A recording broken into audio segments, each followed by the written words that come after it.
ngồi bên nào ngồi đi chỉ gặp tè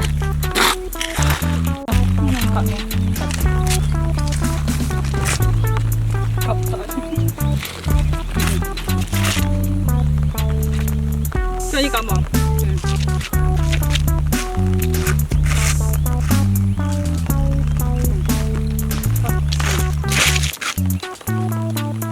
anh chưa chọn những lâu mà cái bên nào không có biết tè cái đi bỏ lại chưa đi ngồi lại tại đó bị bơi lên này hả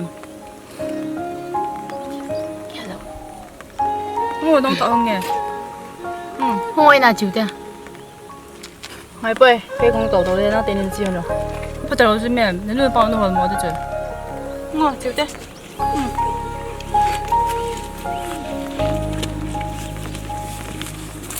Mình bây giờ tìm một món ngon xíu phải vậy.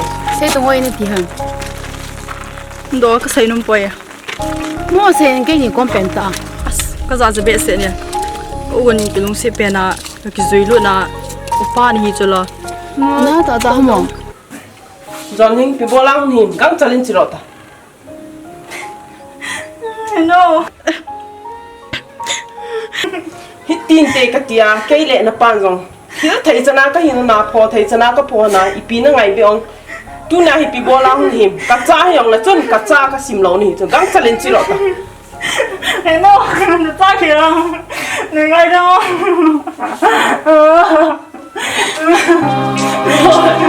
Cái cha ni chu be. Ngai đam boy, ngai đam san ni. Ka hin keile na pa ka na. Ka hin boy.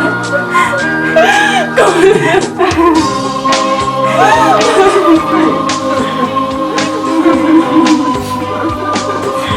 John Hing no, John Hing, cảm hắn ta hiện, chỉ sa thì tan, mi hiền năng là cái cầu kích thế ta bồi, số yêu xe he, ta thiên thiên bon ai giờ này ta, cảm hắn.